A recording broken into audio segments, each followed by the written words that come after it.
The sea did not whisper that day. It roared with warning. Along the coast of Hakata Bay, the wind carried a strange tension, as if the horizon itself had begun to shift. Fishermen who had spent their lives reading the moods of the ocean felt it first. Something was wrong. And then, slowly, the line between sky and water began to darken. Not with storm clouds, but with sails, hundreds of them, spreading like a shadow across the sea. This was no ordinary fleet. It was the forward edge of an empire that had already thundered across continents, crushing armies, burning cities, and reshaping the known world. From the plains of Asia to the gates of Europe, its reach had seemed unstoppable. And now, for the first time, it had turned toward Japan, a land that had never been conquered. Long before those sails appeared off Kyushu, the force behind them had already become legend. The Mongol Empire had risen from the vast windswept steppes of Central Asia under the leadership of Genghis Khan. What began as a loose confederation of nomadic tribes became, within a single lifetime, the largest contiguous empire in history. Mongol armies moved with terrifying efficiency. Their cavalry could travel vast distances in days, coordinating attacks with precision that baffled their enemies.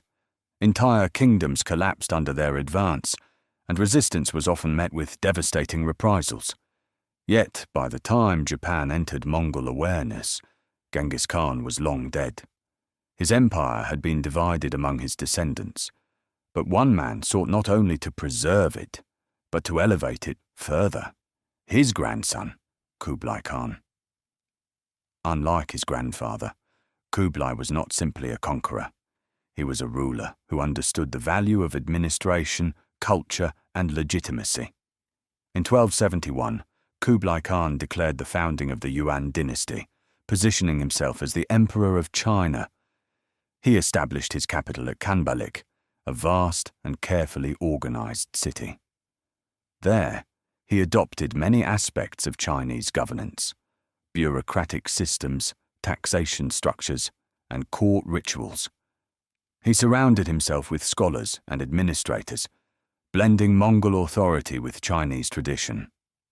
But beneath this transformation, the Mongol worldview remained unchanged. The empire still saw itself as the center of a universal order. All lands, near or distant, were expected to recognize its supremacy. Submission could come peacefully, through tribute and diplomacy, or it could be enforced through conquest. This belief shaped Kublai Khan's foreign policy. Korea had already been brought under Mongol control, its rulers forced into submission and alliance. Korean resources, shipbuilders, and manpower were now at the disposal of the UN court. Across Southeast Asia, Mongol campaigns were expanding influence into new territories. Yet beyond the Eastern Sea lay a land that had neither submitted nor responded: Japan. The first contact came not with armies, but with words. In 1268, Kublai Khan sent envoys to Japan, carrying a formal message. It was respectful in tone, but clear in purpose. Japan was expected to acknowledge the Yuan dynasty as its superior and enter into a tributary relationship. The response was silence. In Kyoto, the imperial court remained the symbolic center of the nation, steeped in tradition and ceremony. But real power rested with the Kamakura shogunate, a military government dominated by the samurai class. And the samurai were not inclined to yield to foreign demands. Whether the silence was calculated defiance or cautious avoidance, it was interpreted by Kublai Khan as a refusal. More envoys were sent. Again, there was no reply. In the Mongol worldview, silence was not neutrality, it was defiance, and defiance required action. Yet there was a fundamental challenge. The Mongols were masters of land warfare, not the sea. Their strength lay in speed, mobility, and coordination across open terrain. To reach Japan, they would need something entirely different: a navy capable of crossing open ocean. What followed was one of the most ambitious military preparations of the medieval world. Across the Mongol Empire, resources were mobilized on a massive scale. Korean shipyards were ordered to construct hundreds of vessels. Chinese craftsmen, experienced in naval engineering, were pressed into service. Entire forests were felled to provide timber. Sailors were recruited, soldiers conscripted, and supplies gathered. This was not simply an invasion. It was a test of whether a land-based empire could project power across the sea. While this immense force was being assembled, Japan remained largely unaware of the scale of what was coming. The Kamakura shogunate governed through a system of feudal loyalty. Samurai were bound to their lords, and those lords to the shogun. Land, service, and honor were deeply interconnected. At the heart of samurai identity was a developing philosophy that would later be known as Bushido, the way of the warrior. Though not yet formalized into a strict code, its principles were already deeply ingrained. Loyalty to one's lord, courage in battle, discipline in life, and honor above all else defined the samurai way. Samurai warfare reflected these values. Battles were often personal. Warriors would announce their lineage and achievements, seeking worthy opponents. Combat was as much about reputation as survival. Archery, especially from horseback, was highly valued, and swordsmanship carried deep cultural significance. But this system had never faced an enemy like the Mongols. When reports of Kublai Khan's demands reached Japan, there was concern, but not panic. The sea had always protected the islands. No foreign army had ever successfully invaded. Preparations were made, but few fully grasped the scale of the threat.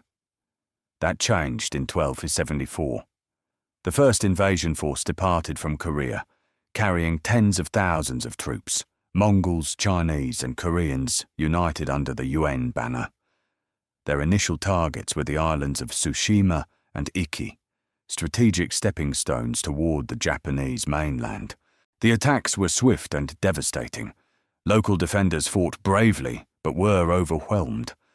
The Mongol style of warfare was unfamiliar and terrifying.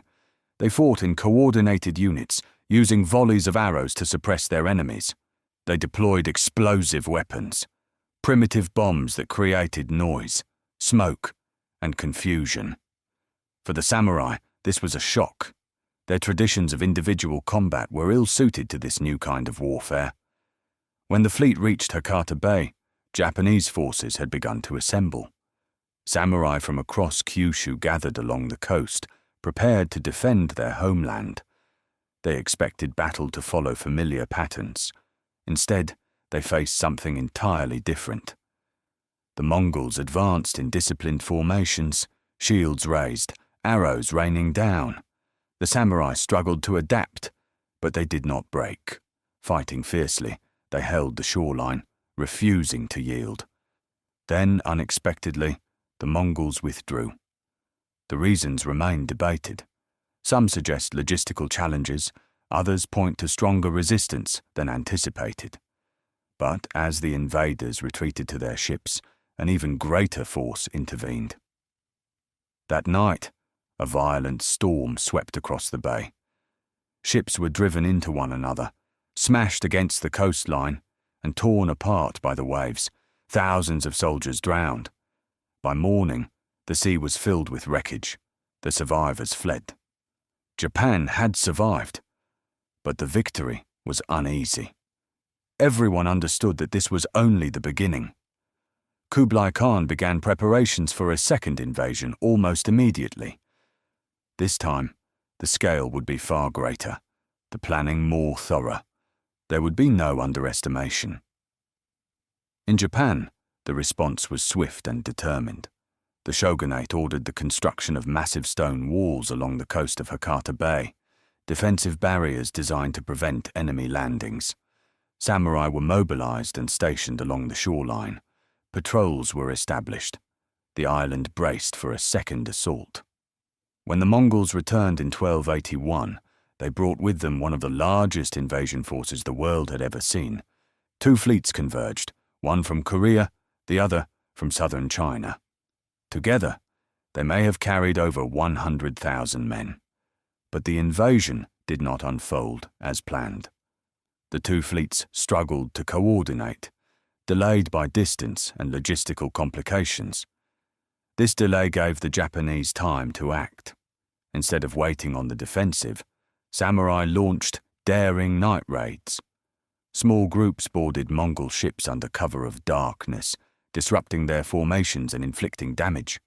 For weeks, tension hung in the air. And then once again, the skies changed. A massive typhoon swept across the region, more powerful than the storm of 1274. For days, the sea raged with relentless force. Mongol ships collided, capsized, and shattered. Thousands of soldiers were lost to the waves. Those who reached the shore faced determined Japanese defenders. When the storm passed, the invasion force was gone. The Japanese would later call it the kamikaze, the divine wind. Whether seen as divine intervention or natural coincidence, its impact was undeniable. Twice, the most powerful empire in the world had attempted to conquer Japan. Twice, it had failed. Japan remained unconquered, but the consequences of these events would ripple far beyond the battlefield. For the Yuan dynasty, the failed invasions represented more than military defeat. They exposed the limits of Mongol power. Despite their dominance on land, the sea had proven to be an unforgiving frontier. The immense cost of the campaigns, ships, manpower, resources, placed significant strain on the empire. Korean and Chinese populations, already burdened by taxation and forced labor, bore the weight of these failures. Kublai Khan's prestige suffered. While he remained a powerful ruler, the aura of invincibility that had defined the Mongol expansion began to fade. Future campaigns in Southeast Asia would also struggle, suggesting that the empire had reached the limits of its expansion. The dream of universal domination, at least in the eastern seas, had been checked. In Japan, the outcome was both triumphant and troubling.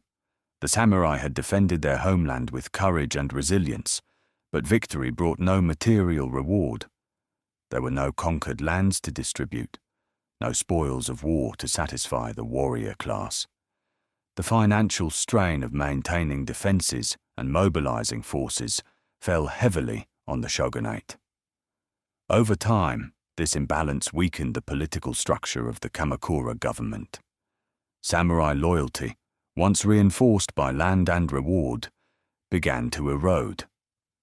Though the invasions had united Japan against a common enemy, they also exposed underlying tensions within its system of governance. Yet culturally, the impact was profound.